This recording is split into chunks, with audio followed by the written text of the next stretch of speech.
Capítulo 13. Dejando la Nación del Fuego.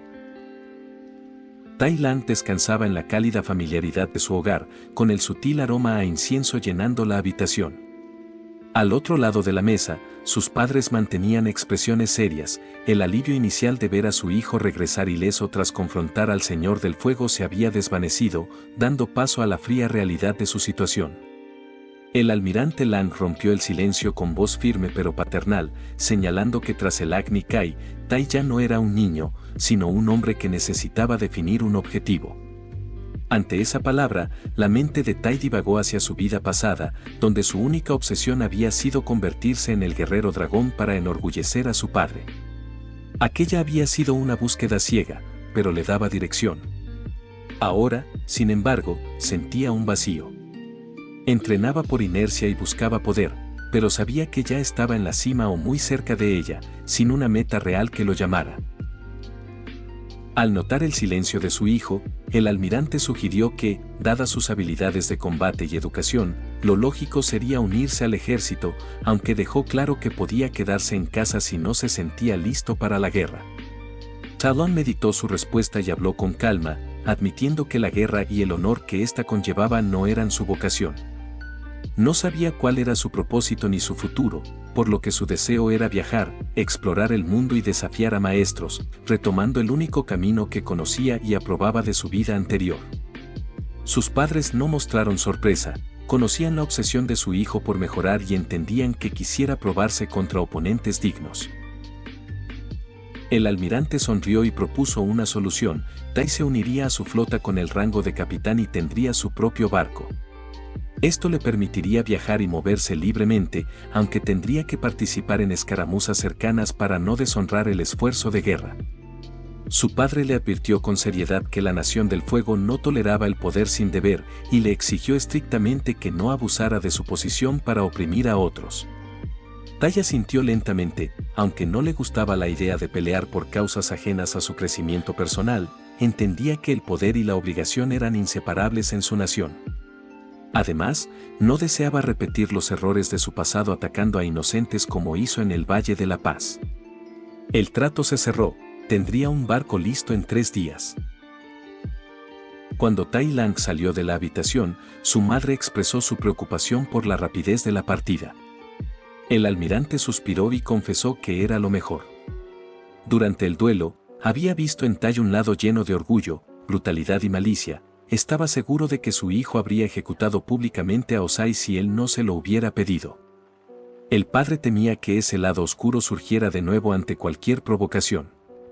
No le preocupaba la seguridad de Tai, pues sabía que nadie podría vencerlo, le preocupaba que Tai masacrara a su propia gente en un conflicto interno. Prefería enviarlo lejos para que aprendiera a contenerse antes de manchar sus manos con sangre de compatriotas. 3 días después, el puerto bullía de actividad. Tai Lang observaba su nuevo barco, una nave elegante digna de un capitán. Su padre había cumplido su palabra, dándole una tripulación capaz y un futuro en mar abierto. Su madre luchaba por contener las lágrimas mientras se despedía, y Tai la consoló prometiendo escribir. Cuando Tai sugirió que sus padres vinieran con él para viajar los 3 juntos, el almirante se negó.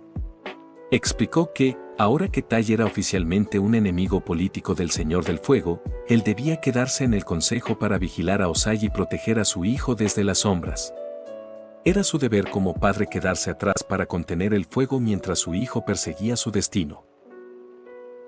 Justo antes de abordar, 2 figuras familiares corrieron hacia él.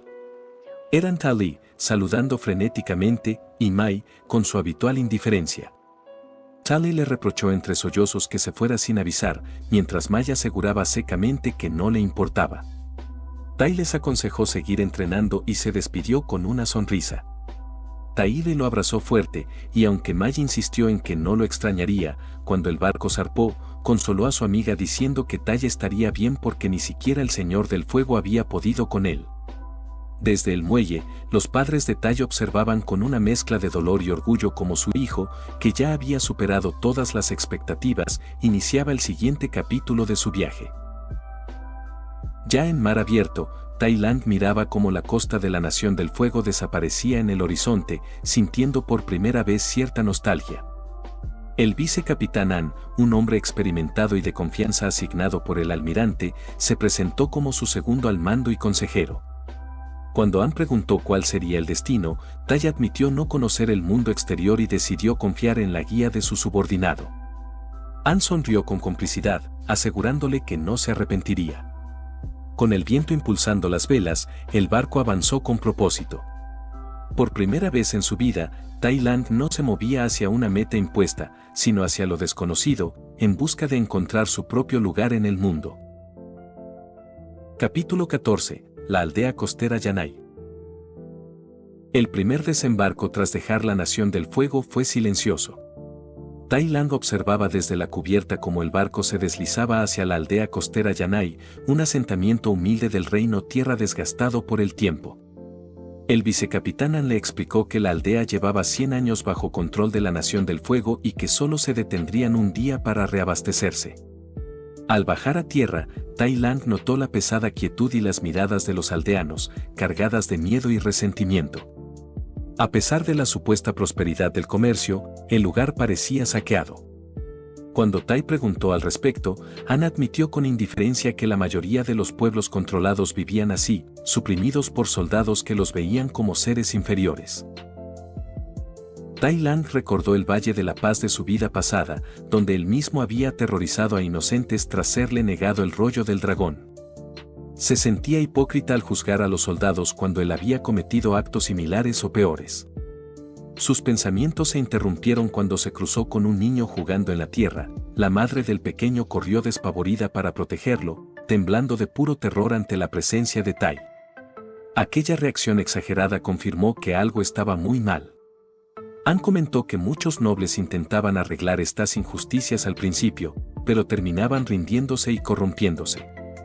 Tai Lang, abrumado por sus recuerdos, respondió en voz baja que él no era una buena persona ni el indicado para impartir justicia, sintiéndose indigno debido a sus crímenes pasados. A la mañana siguiente, mientras la tripulación preparaba la partida, unos gritos rompieron la calma. Tai Lang encontró a un grupo de soldados acosando a una pareja. El esposo suplicaba en el suelo mientras los soldados sujetaban a su mujer, burlándose de ellos con crueldad. Tai observó la escena y pensó en sus nuevos padres, quienes, al igual que su antiguo maestro Sifu, le habían enseñado sobre el honor y el valor.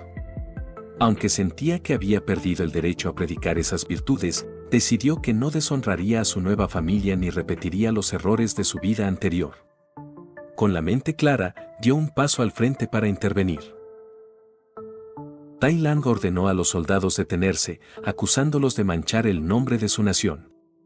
El líder del grupo, arrogante, se burló llamándolo otro noble jugando a ser justiciero y lo retó a pelear. En un instante, Tai Lang se movió con una velocidad brutal, derribando al líder con golpes precisos antes de que pudiera reaccionar. Reveló su identidad como capitán e hijo del almirante Lang, dejando helados a los demás soldados. Con voz de mando, declaró que el líder había cometido traición al código de honor por asaltar a un aldeano e intentar violar a una mujer, y ordenó a los subordinados que arrestaran a su superior, advirtiéndoles que compartirían el castigo si volvían a permitir tales actos. Tras ordenar a An que redactara un informe para un juicio formal, Tai Lang se dirigió a los aldeanos, que seguían temblando en el suelo. Con suavidad, se disculpó por lo sucedido, explicándoles que existen leyes y un código de honor, y que el comportamiento de esos hombres no representaba a toda la nación. El aldeano lo miró atónito, incapaz de procesar que un noble de la Nación del Fuego le estuviera pidiendo perdón. Tai Lang le ofreció un breve asentimiento de respeto y se dio la vuelta, dejando atrás a un pueblo confundido pero momentáneamente a salvo. Capítulo 15. La isla Kyoshi. El mar se extendía infinitamente en todas direcciones mientras el barco de Tai Lang surcaba las aguas del Mar del Sur. El viaje se había convertido en una rutina de movimiento, navegando de un punto costero a otro para reabastecerse y permitir a Tai explorar el mundo más allá de la Nación del Fuego. Sin embargo, las aguas no estaban vacías. Piratas y guerreros renegados de la tribu Agua del Sur acechaban, confundiendo el navío de la Nación del Fuego con una presa fácil. Atacaban con confianza hasta que se topaban con Tai Lang, Las batallas eran breves y terminaban con los agresores heridos en el mar o encadenados en el calabozo para ser entregados a la justicia en el siguiente puerto. En tierra, Tai Lang encontró supuestos luchadores por la libertad y maestros tierra, pero para él no eran más que niños indisciplinados agitando palos, carentes de entrenamiento marcial real. El viaje giró hacia el sureste, hacia una isla solitaria de acantilados dentados. Allí, el mar se agitó y un rugido ensordecedor anunció la llegada del Unagi, una monstruosa bestia anguila que surgió de las profundidades. Mientras los soldados entraban en pánico, Tai Lang dio un paso al frente y desató un torrente de fuego azul tan brillante e inmenso que iluminó el cielo como un segundo sol. El calor obligó a la bestia a huir bajo las olas, y el silencio atónito de la tripulación pronto fue reemplazado por vítores eufóricos hacia su capitán. Poco después desembarcaron en una cala tranquila, dirigiéndose por un sendero hacia el pueblo, pero fueron interceptados por una docena de mujeres con armadura ligera, maquillaje blanco y abanicos de acero. Antes de que Tai Lang pudiera presentarse, las mujeres atacaron. Él ordenó a sus hombres que no intervinieran y se lanzó al combate sin usar fuego control. Se movió con una fluidez imparable, desviando los abanicos y usando el impulso de sus oponentes para desarmarlas. Una a una, las mujeres cayeron ante golpes calculados en sus puntos nerviosos, quedando paralizadas pero vivas. Con la última en el suelo, Tai Lang, sin siquiera jadear, ordenó fríamente que las ataran. Mientras sus hombres cumplían la orden, él comentó con sequedad que, aunque no eran malas, tampoco eran buenas, aunque admitió su sorpresa al ver un ejército compuesto solo por mujeres. La líder de las prisioneras se identificó orgullosamente como una guerrera Kyoshi. Tai Lang consultó con An, quien recordó que Kyoshi había sido una encarnación del Avatar. Al enterarse de que el grupo prohibía la entrada a los hombres, Tai Lang calificó la regla de estúpida, lo que provocó la ira de una joven guerrera llamada Suki. Para demostrar su punto, Tai Lang ordenó a dos de sus soldados, Ri Ron y Li Lan, que se quitaran los cascos, revelando ser mujeres. Tai Lang argumentó que, mientras la tribu Agua y el reino Tierra desperdiciaban talento prohibiendo pelear a las mujeres, la Nación del Fuego aceptaba a ambos sexos. Acusó a las guerreras Kyoshi de ser igual de necias por prohibir a los hombres y criticó su vestimenta poco práctica. Aunque las guerreras servían de rabia, no podían ignorar la lógica ni la fuerza de quien las había derrotado a todas sin ayuda. Al entrar en la aldea, el silencio era absoluto, los habitantes se habían escondido, dejando solo al jefe del pueblo temblando de miedo. El hombre intentó alegar neutralidad, pero Tai Lang replicó que al atacarlo se habían convertido en parte de la guerra. Se presentó y ofreció una elección simple: rendición incondicional y vasallaje a la Nación del Fuego. Las guerreras Kyoshi, aún atadas, gritaron instando al jefe a resistir. En respuesta, Tai Lang lanzó un pilar de fuego azul al cielo, una demostración de poder aterradora que dejó claro que podía reducir la aldea a cenizas él solo.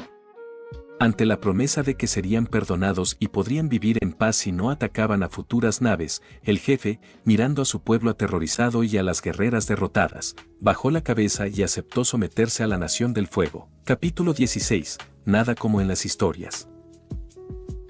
Las guerreras Kyoshi permanecían cabizbajas, cargando con la vergüenza de la derrota ante un oponente que las había superado sin esfuerzo.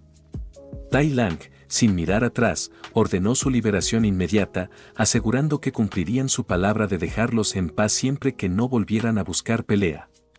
Cuando los soldados la soltaron, Tai Lang explicó que su única intención era comprar comida, pero el jefe de la aldea entró en pánico, suplicando piedad. Suki intervino con furia, acusándolos de querer saquear lo poco que tenían debido a una hambruna.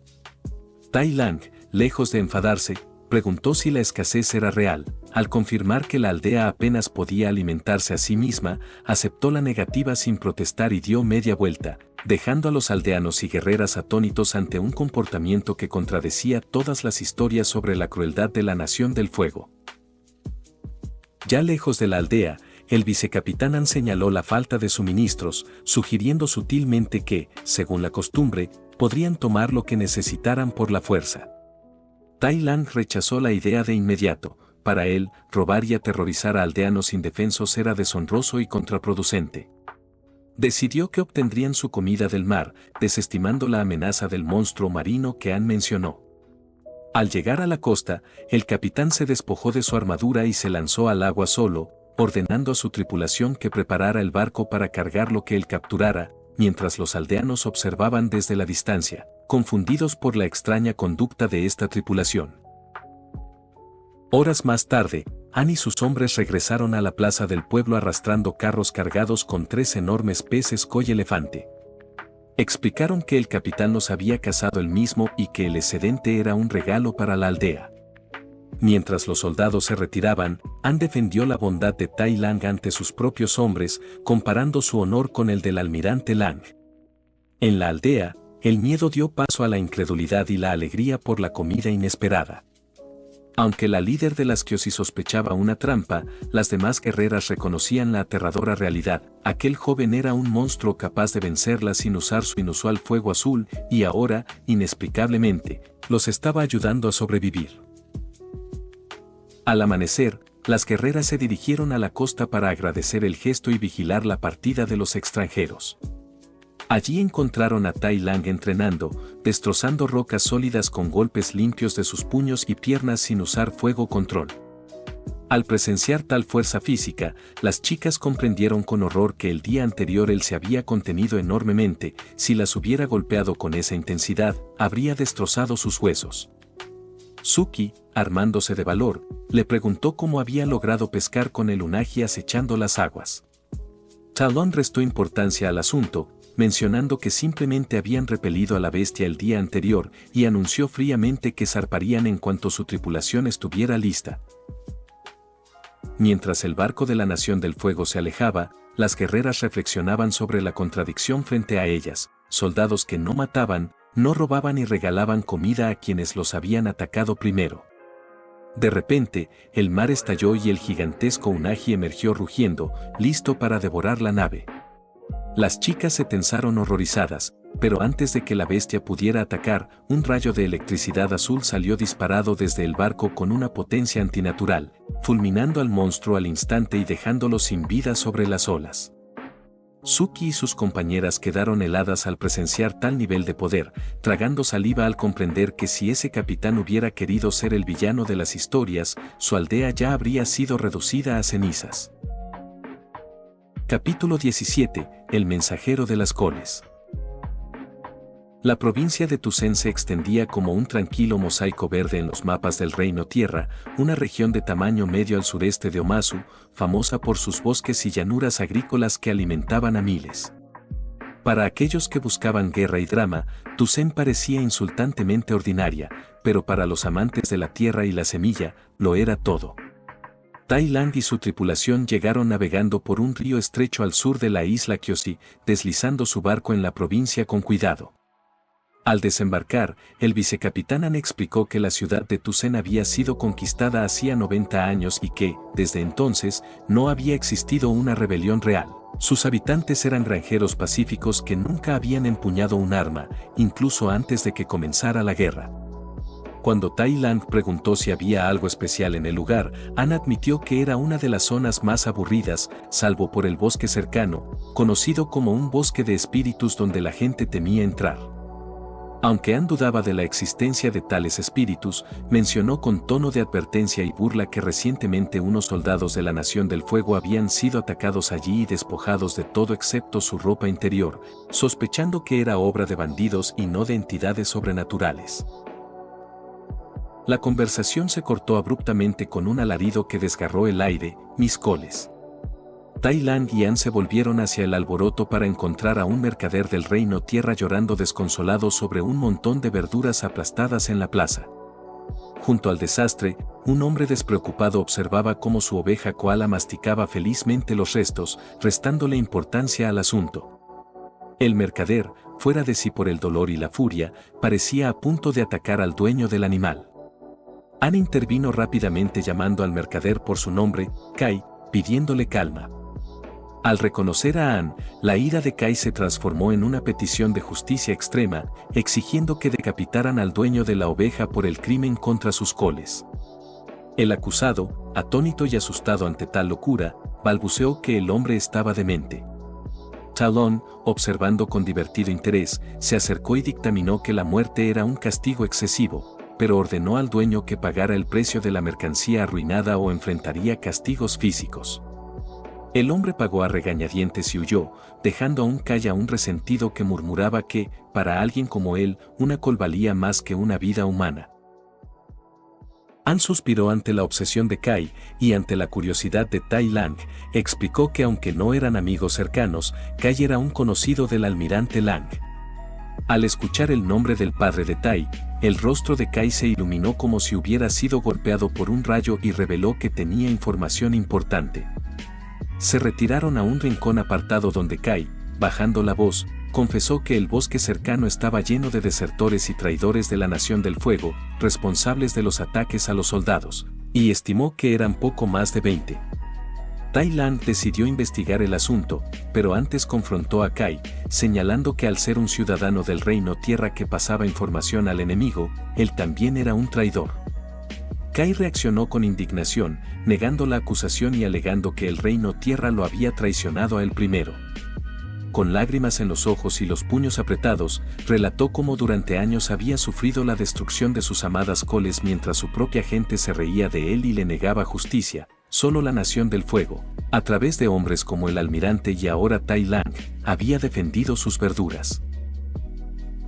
Tai Lang, asombrado por la absurda pero absoluta convicción del hombre, sonrió y le dijo que volviera a sus coles, agradeciendo la información.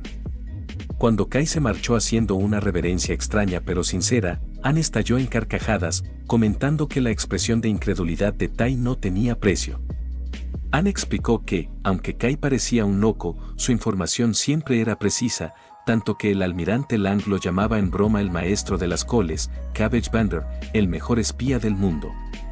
Sin embargo, la diversión de Tai Lang se tornó en una reflexión solemne. Cuando An le preguntó si pensaba en los desertores, Tai Lang negó, revelando que su mente estaba en el fanático de las verduras. Con total sinceridad, teorizó que tal vez la devoción de ese hombre era tan profunda que había forjado un vínculo espiritual real con el universo vegetal. Mirando a un estupefacto An, Tai Lang concluyó que quizás no era un maestro, sino un mensajero de las coles, dejando a su vicecapitán sin palabras ante tal sobreanálisis filosófico de un simple loco. Capítulo 18. El desertor. Tai Lang decidió seguir la información del mercader de coles e investigar el bosque cercano junto a An y dos miembros de su tripulación. Mientras caminaban entre la espesura, An cuestionó la sensatez de buscar desertores basándose únicamente en las palabras de Kai. Tai Lang mantuvo la calma, explicando que de todas formas quería visitar el bosque para no vagar sin rumbo y cumplir la promesa hecha a su padre. Además, le divertía la idea de que el mensajero de las coles pudiera tener razón. Cuando An preguntó incrédulo si realmente creía que el hombre hablaba con los vegetales, Tai Lang respondió con un tono distante y anhelante que esperaba que fuera cierto. Para él, eso probaría que es posible comunicarse con el universo y alcanzar la paz interior o la maestría del chi en este mundo, conceptos que allí no existían y que lo hacían sentir profundamente solo con su conocimiento. Ante la confusión de An, Tai Lang desvió el tema hacia la probabilidad de encontrar a los desertores. Aunque An sugirió que era una búsqueda inútil y que deberían volver a tareas más simples, Tai Lang insistió con despreocupación en buscar un par de días antes de marcharse. Tras 3 horas de marcha en relativo silencio, Tai Lang ordenó detenerse al detectar trampas ocultas en el suelo, demasiado grandes para ser destinadas a animales pequeños. An dedujo que estaban cerca del campamento o de una zona de emboscada, así que avanzaron con cautela, siguiendo a Tai Lang mientras éste desactivaba hábilmente los mecanismos. Finalmente llegaron a un pequeño río donde se alzaban unas chozas rudimentarias y un grupo de figuras pescaba en la orilla. Tai Lang no dudó, avanzó con sus soldados hacia ellos. Los desertores, vestidos con harapos que mezclaban rasgos de la Nación del Fuego con la rudeza de la vida salvaje, reaccionaron con gritos y lanzas. Tai Lang les ordenó rendirse, pero del grupo emergió un anciano con el rostro marcado por cicatrices.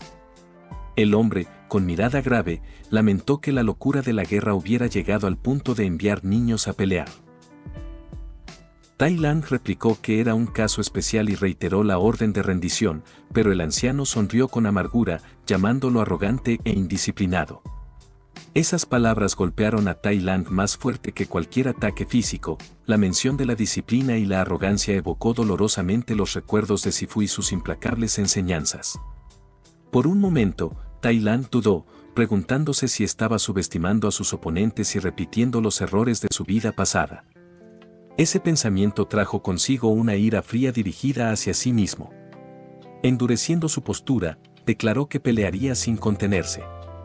El anciano, notando el cambio en el aire y la brutalidad salvaje en los ojos dorados del joven, comentó sobre su falta de moderación. Tai Lang admitió que había sido entrenado para ser eficiente y cruel, y prometió no dejar que su arrogancia nublara su juicio nunca más. Sin previo aviso, Tai Lang se movió. Fue un estallido de velocidad que rompió el aire. El anciano apenas pudo reaccionar antes de que el joven cayera sobre sus hombres. Los desertores intentaron defenderse, pero fueron desmantelados en segundos. Barridos de piernas, muñecas rotas y golpes precisos dejaron a todos retorciéndose en el suelo. Cuando el anciano procesó lo sucedido, todo había terminado. Quedó paralizado, incrédulo ante un estilo de lucha que no era fuego control, sino algo depredador y eficiente, casi inhumano. Al sentir la mirada de Tai Lang sobre él, comprendió que no podía contenerse si quería sobrevivir. Asumiendo una postura de combate, el anciano preguntó el nombre del joven. Al escuchar Tai Lang, preguntó si era hijo de Zulian Lang. Talon se sorprendió al saber que el anciano conocía a su padre.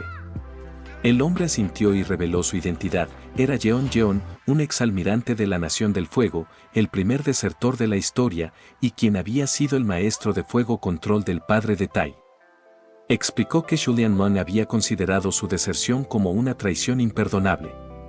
Tai Lang, recuperando su frialdad tras la revelación, respondió sentenciosamente que si eso era cierto, tenía aún más razones para llevarlo ante la justicia.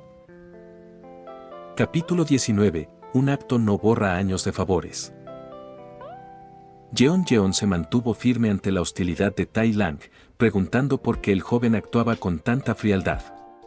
Tai Lang respondió con desprecio que era devastador ver a un maestro traicionar la confianza de sus alumnos, algo que seguramente complacería a su padre escuchar.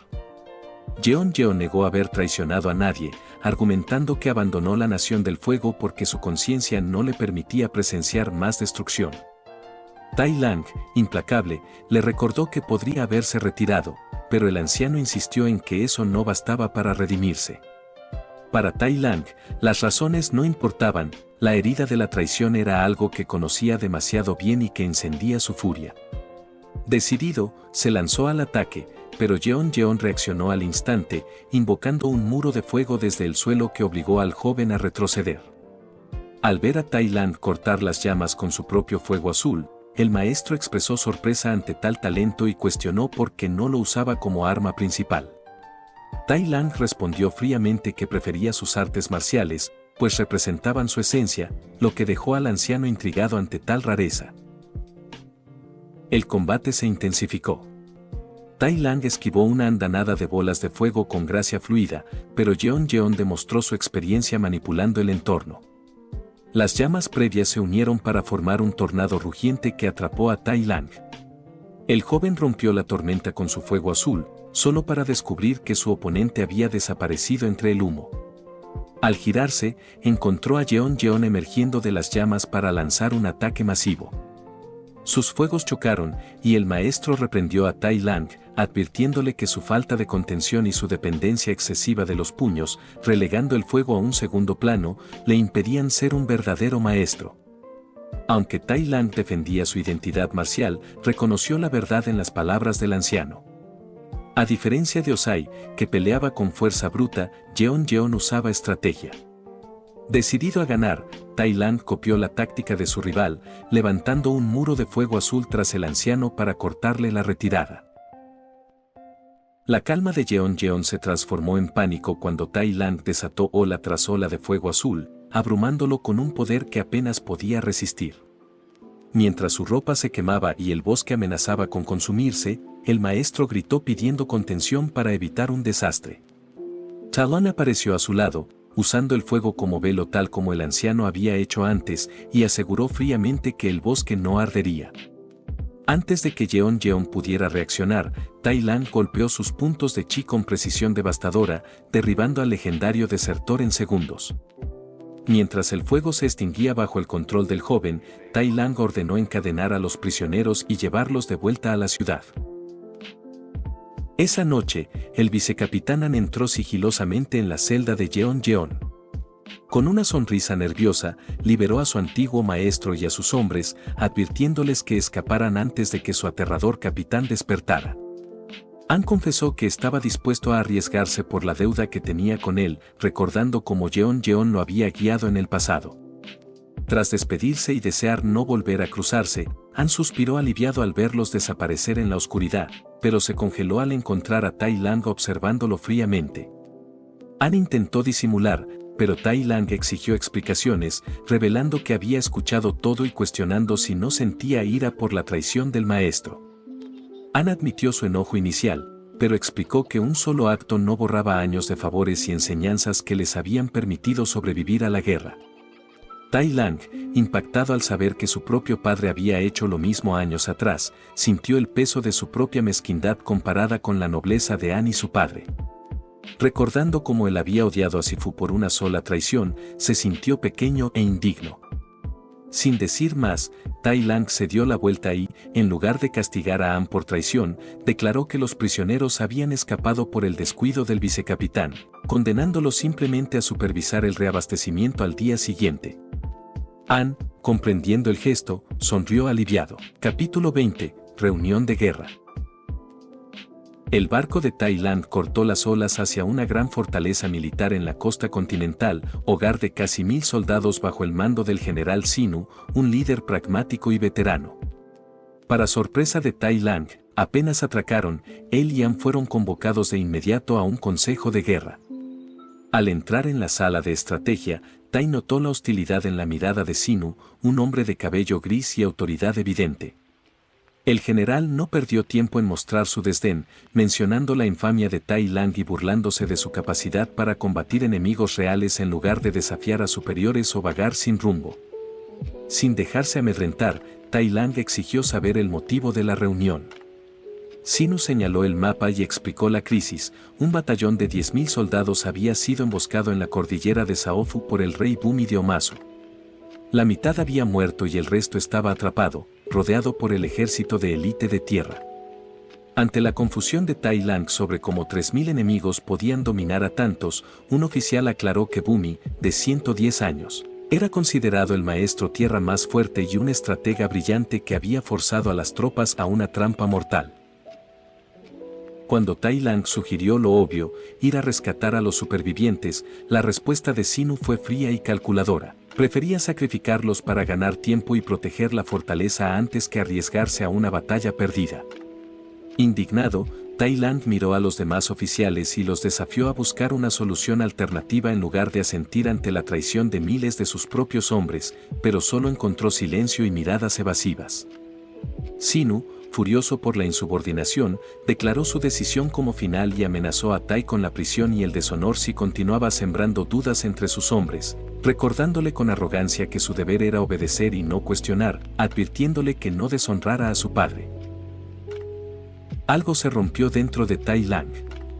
La idea de abandonar a sus compatriotas y la arrogancia del general encendieron su furia. Si no se había sometido ante el Señor del Fuego, menos lo haría ante este hombre.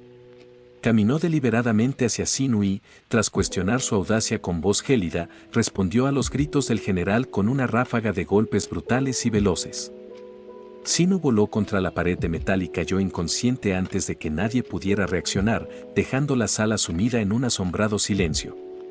Tai Lang tomó el mando de inmediato, instando a los oficiales a trabajar en un plan de rescate real. Cuando uno mencionó temerosamente que eso era traición, Tai Lang replicó que dejar morir a 5.000 soldados era la verdadera traición y les ofreció una coartada. Podían culparlo a él, alegando que los había amenazado con su fuego azul tal como hizo con Osai. Con el miedo transformado en enfoque, los oficiales colaboraron y, tras una hora de intenso debate estratégico, trazaron un plan de rescate audaz y peligroso. Tai Lang ordenó encerrar al general inconsciente en una celda y preparó la partida. Mientras salían, An advirtió en voz baja que el plan era suicida y que el rey Bumi era extremadamente peligroso, algo que el padre de Tai jamás aprobaría. Tai Lang sonrió con anticipación, ansioso por enfrentarse al maestro más viejo y fuerte del mundo, esperando que fuera un reto mayor que Yeon Yeon o el gallo de fuego Osai.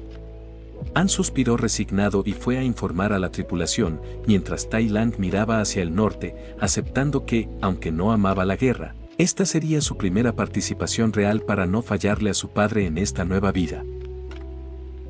Capítulo 21. Noticias del Frente Saofo. Los rayos dorados de la mañana se filtraban por las ventanas del alto mando de la Nación del Fuego, arrojando un brillo regio sobre la sala de guerra. El almirante Lang permanecía erguido, con los brazos cruzados a la espalda, contemplando un mapa del mundo. Sin embargo, su mente estaba lejos de los temas que tenía entre manos. Sus pensamientos, como solían estar en estos días, estaban con su hijo. En toda la Nación del Fuego, y quizás en todo el mundo, el almirante Lang se sentía el hombre más afortunado y orgulloso. Su hijo, Tai Lang, había resultado ser más que excepcional, era un prodigio entre prodigios. A los 12 años, Tai había derrotado al Señor del Fuego, uno de los grandes maestros más fuertes de la nación. Y no fue una victoria desesperada ni reñida, fue unilateral. Una victoria impecable. Aún así, el orgullo tenía sus límites y el almirante conocía los peligros de mantener a alguien como Tai Lang demasiado cerca del corazón político. La capital estaba llena de ojos ambiciosos y celosos. Por eso había enviado a su hijo lejos, en un barco, con el pretexto de un viaje global para ampliar sus horizontes. Eso era cierto, pero había más. Le permitiría a Tai crecer, ganar respeto y mérito por derecho propio en cada rincón del mundo. Para asegurarse de que Tai no enfrentara esos desafíos solo, el almirante Lang había designado a An como vicecapitán y consejero. El almirante confiaba a An la vida de su hijo y le había instruido que enviara informes regulares sobre la condición, el progreso y las decisiones de Tai Lang. Y las cartas superaban incluso sus altas expectativas. Tai Lang se comportaba no solo con poder, sino con dignidad y honor. Castigaba a los infractores, hablaba contra la injusticia y nunca dudaba en ayudar a los necesitados. Algunos en el consejo se burlaban, llamándolo idealismo tonto, pero eran impotentes para detenerlo. Tai Lang defendía el honor de la Nación del Fuego. La mirada del almirante Lang se dirigió hacia el Señor del Fuego, sentado cerca. Incluso ahora, no podía mirarlo sin recordar aquel vergonzoso Agni Kai. Desde ese día, el Señor del Fuego había perdido gran parte de su antiguo prestigio. Su cabello largo había sido cortado como dictaba la tradición para el perdedor. Ahora, 2 años después, su cabello oscuro apenas le llegaba a los hombros. La humillación era permanente. Si no fuera por la firme negativa del general Hiro a reclamar el trono, el gobierno de Osai se habría hecho añicos bajo el peso de esa vergüenza. El almirante Lang no se regodeaba, pero tampoco lo compadecía. Volvió a mirar el mapa, pensando en los logros de su hijo. Tai había derrotado piratas, asaltantes de la tribu Agua del Sur y falsos luchadores por la libertad. Dondequiera que Tai Lang pisaba, el orden lo seguía. Se restauraba la paz y se resolvían los problemas. Con cada nueva historia de triunfo, el almirante veía la envidia en los otros oficiales. Tai Lang era su hijo, y nadie podía quitarle eso. Pensó en el príncipe Zuko, que apenas comenzaba a asistir a estas reuniones. En contraste, su hijo ya había acumulado más méritos que capitanes veteranos. Mientras el almirante saboreaba la reputación de su hijo, las pesadas puertas de la cámara se abrieron. Un mensajero dio un paso adelante, con la armadura manchada de polvo. «Mis señores», dijo inclinándose, «noticias del frente de Saofo». El almirante Lang se enderezó ligeramente. Saofo era la última gran maniobra, 10.000 soldados enviados a través de las montañas para atacar Omazu. Pero el tono del mensajero hizo que se le tensara el estómago. El general Chen fue emboscado por el rey Bumi y 3000 maestros tierra. Las montañas mismas se volvieron contra nosotros. Casi la mitad del ejército murió al instante, continuó el mensajero. Los 5000 restantes están atrapados y rodeados.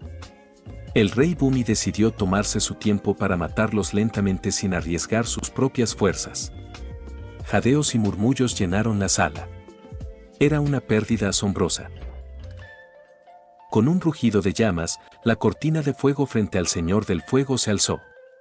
«Habla», ordenó con voz afilada. «¿Hay más?» El mensajero se inclinó más. «Sí, mi señor». El general Sinu creyó que Bumi no se detendría ahí y solicitó refuerzos para defender la fortaleza costera. Varios miembros del consejo asintieron. Era una decisión estratégica y fría, reforzar la fortaleza y abandonar a los soldados. Pero el mensajero continuó con un gesto nervioso. El barco del capitán Tai Lang llegó a la fortaleza durante este tiempo. El general Sinu le ordenó ayudar en la defensa. Hubo una pausa. El capitán Lang no estuvo de acuerdo, dijo el mensajero. No estuvo de acuerdo, murmuró alguien. El mensajero tragó saliva. Rechazó la orden y atacó al general Sinu. Encarceló al general en una celda bajo la fortaleza. Se hizo un silencio total y ensordecedor. ¿Un capitán atacando y encarcelando a un general? El almirante Lang frunció el ceño, incrédulo. Nunca en la historia de la Nación del Fuego había ocurrido algo así. Varios ministros protestaron gritando traición y motín. Pero el almirante Lang levantó una mano. Suficiente. Continúa. ¿Qué pasó después? El mensajero obedeció. El capitán Lang tomó 500 soldados y lideró una misión en las montañas. Se movió rápida y decisivamente. Y tuvo éxito. Salvó a la mayoría de las tropas atrapadas, golpeando duro a las fuerzas enemigas. En el proceso, cientos de maestros tierra murieron y el capitán Tai Lang hirió gravemente al rey Bumi. Casi lo mata. Un nuevo silencio barrió la sala. Los ojos se abrieron de par en par. Hirió gravemente al rey Bumi, respiró un ministro. El mensajero asintió. Sí. Pero durante la batalla, el capitán Lang hizo un trato.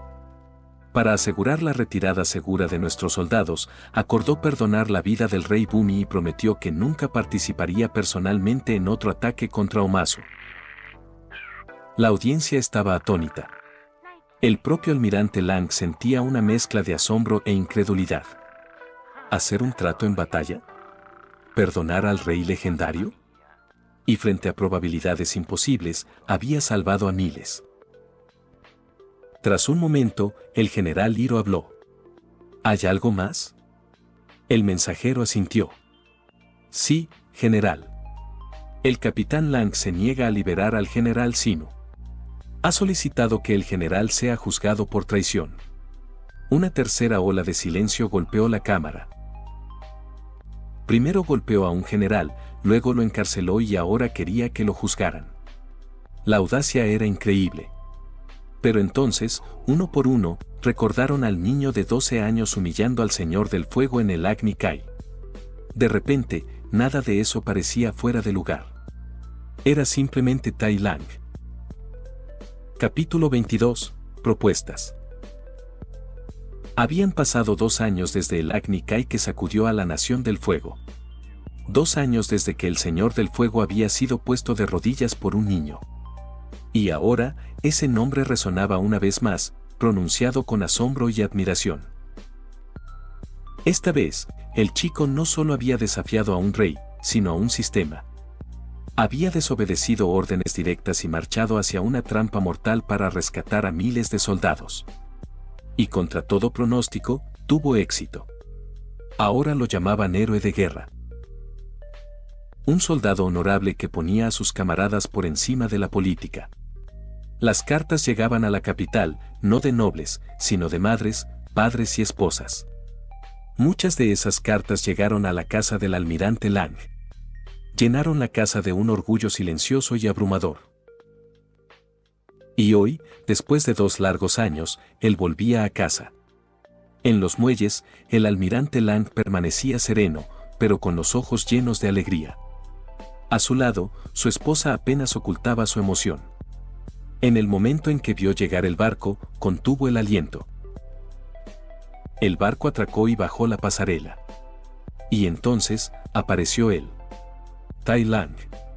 Más alto ahora, con los hombros más anchos y pasos firmes de confianza. Su presencia había madurado, pero seguía siendo inconfundiblemente su hijo. Los vio y sonrió. Intentó inclinarse para saludar, pero su madre corrió hacia él y lo envolvió en un fuerte abrazo. Nada de reverencias, dijo con voz quebrada. Te extrañamos mucho. Tai Lang rió suavemente y le devolvió el abrazo. Yo también los extrañé. La velada que siguió fue cálida. Su madre acaparó la conversación, pidiéndole que contara las historias de sus cartas. ¿Cómo eran realmente los piratas? ¿Y la isla Kyoshi? Tai Lang respondió con paciencia y modestia. El almirante Lang escuchaba en silencio, con una sonrisa orgullosa. Mientras tanto, el palacio ardía de tensión. Un calor sofocante emanaba del señor del fuego Ozai. Su rabia era silenciosa, pero bullía como magma. Ese chico insolente había vuelto a desafiarlo y ahora era llamado héroe. Ozai había considerado manchar el nombre del niño, pero Tai Lang mejoraba la posición de la Nación del Fuego donde quiera que iba. Se ganaba el respeto de soldados y civiles por igual. Y peor aún, acababa de cometer un motín y encarcelar a un general. En lugar de ser condenado, Tai Lang era celebrado. El consejo ahora susurraba sobre ascenderlo a general o almirante. La furia de Ozai estalló ante el pensamiento. Ese chico se convertiría en una amenaza permanente para su gobierno. Entonces, su ministro de guerra entró con la princesa Azula. Tengo un plan, dijo el ministro. Para restaurar su prestigio, mi señor, y asegurar la lealtad del almirante Lang. Sugirió una unión entre la princesa Azula y Tai Lang. Azula reaccionó con incredulidad e ira. ¿Casarme con él? Es ridículo. Pero el ministro mantuvo la calma. Argumentó que la unión disolvería la enemistad y fortalecería el trono. Azula frunció el ceño, insistiendo en que ella lo derrotaría algún día. El ministro señaló que Tai Lang era el único otro capaz de generar fuego azul. ¿Quién más sería digno de usted? Imaginen la unión de 2 prodigios así. Azula bajó la mano. Se dio cuenta de que nadie más podría estar a su lado como un igual. Incluso si se casaban, ella podría eclipsarlo con el tiempo. Sería la mejor maestra fuego de esta era. Sus ojos dorados se volvieron hacia su padre. Seguiré sus órdenes, dijo. El rostro de Ozai finalmente mostró una sonrisa satisfecha y cruel. De vuelta en la casa Lang, Tai estaba relajado con sus padres. Pero entonces, intercambiaron una mirada seria. Tai Lang, comenzó su madre, hay algo de lo que queríamos hablarte. Él inclinó la cabeza. ¿Pasa algo malo? No, todo lo contrario. Has crecido, hijo, dijo el almirante. Tienes 14 años. Un hombre joven. Tai Lang parpadeó. Eso significa, interrumpió su madre sonriendo, que estás en edad de empezar a pensar en una pareja. Él se quedó helado. ¿Una, qué? Has recibido ofertas de matrimonio, Tai Lang. De familias nobles, añadió su padre. Tai casi deja caer su taza. ¿Qué? Su madre rió ante su expresión. Dada tu reputación, muchas familias se han fijado en ti. Tai Lang no pudo responder. No tienes que elegir a nadie ahora, dijo el almirante gentilmente, pero es hora de pensarlo. Hemos guardado todas las propuestas en tu habitación. Su madre se recostó satisfecha. Pensamos que te sorprendería. Capítulo 23. Prometida. Tai Lang se sentó solo en su habitación, mirando inexpresivamente la linterna del techo. En su vida pasada, Solo había vivido para el kung fu y para enorgullecer a su padre, no tenía amigos ni amores. Y ahora, después de 14 años en este nuevo mundo, seguía sintiéndose vacío. No tenía sueños ni aspiraciones a largo plazo. Sí, quería ser más fuerte, pero ya estaba en la cima. Sus ojos se desviaron hacia el escritorio, donde descansaba una caja llena de propuestas de matrimonio. Frunció el ceño. ¿Qué experiencia tenía él en estos asuntos? En este mundo, el legado solo contaba a través de la sangre. Su deber era asegurar que el nombre de sus padres perdurara. Pero, ¿a quién elegir? No conocía a estas familias ni a sus hijas. Suspiró pesadamente. Esto iba a ser difícil. Un sirviente llamó a la puerta. Señor, tiene visitas. Tai Lang se levantó con curiosidad. Al llegar al área de invitados, vio a dos figuras familiares, Charlie y Mai. Tai Li corrió hacia él y lo abrazó con fuerza. Ha pasado tanto tiempo. Mai habló con su tono tranquilo habitual. No me importó que no escribieras, pero es bueno verte de vuelta. Tai Lang parpadeó sorprendido por las palabras de Mai. El trío se acomodó en una conversación fácil, principalmente con Charlie hablando. Salieron al patio y Charlie insistió en mostrar sus nuevos trucos de bloqueo de chi. Empecé a aprender después de tu Agni Kai, dijo radiante. Tai Lang observó impresionado, era la mejor combatiente cuerpo a cuerpo que había visto. No dudó en elogiarla. Después de un rato, Mai mencionó el tema que preocupaba a Tai Lang. En la Academia Real, muchas hablan de que sus padres te enviaron propuestas. Tai Lang asintió. ¿Elegiste una?, preguntó Mai. Él negó con la cabeza. Ni siquiera las revisé. Se encogió de hombros. Apenas conozco chicas en persona. Hizo una pausa, mirando a Tali pensativamente. ¿Estás comprometida con alguien?, preguntó sin rodeos. Si no, ¿por qué no nos comprometemos? Ambas chicas quedaron atónitas. Tai Li se sonrojó furiosamente. ¿Ve por qué de repente? Tai Lang mantuvo su tono práctico. Debo elegir a alguien. Eres de las pocas que conozco. Nos llevamos bien. Tu familia es buena. Te ves bien. Eres la mejor opción que veo. Mai preguntó con curiosidad, ¿qué hay de mí? ¿O Azula? Tai Lang respondió sin dudar.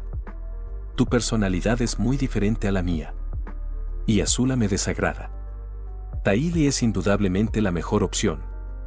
Miró a Tai Li. ¿Qué piensas? Tai Li parpadeó. Necesito pensarlo. No realmente, se encogió de hombros Tai. Es un sí o un no. Si crees que vale la pena, lo intentas. Tai Li cerró los ojos, respiró hondo y susurró, sí. Tai Lang asintió y se fue a avisar a sus padres. Cuando Tai Lang anunció abruptamente su compromiso con Tai Li, sus padres quedaron atónitos. Eso fue inusualmente rápido, dijo su madre. El almirante cruzó los brazos. Básicamente se le propuso a la primera chica que vio. No es como comprar coles. La madre de Tai rió. No me sorprende que fuera ella. Esa chica venía todo el tiempo cuando eran niños. Tai incluso la convirtió en una adicta al entrenamiento. El almirante parpadeó sorprendido. Bueno, es bueno que asuma la responsabilidad, admitió su esposa. El almirante Lang organizó una visita formal a la casa de Tai Li ese mismo día. Fue allí donde Tai Lang descubrió algo desconcertante. Tai Li era una de 7 hermanas idénticas. Tai Lin, Tai Lat, Tai Lao. Todas lo miraban con la misma energía burbujeante. Tai Lang se quedó sin palabras. 7 hermanas idénticas era algo que no esperaba. Las hermanas decidieron jugarle una broma. Se alinearon frente a él. Si vas a casarte con nuestra hermana, deberías poder encontrarla, dijeron riendo. Tai Lang entrecerró los ojos. No se fijó en sus caras, sino en sus cuerpos, sus posturas, su energía. Notó una diferencia sutil en la respiración de una. Señaló sin dudar. Esa. Las chicas parpadearon y Tally dio un paso al frente sonriendo. Repitieron el juego varias veces, barajándose, y cada vez Tyland la encontró sin esfuerzo. Las otras se rindieron. La alegría de Tally era incontenible, sus ojos brillaban al ver que él podía distinguirla tan fácilmente. Para él, ella no era una más del montón.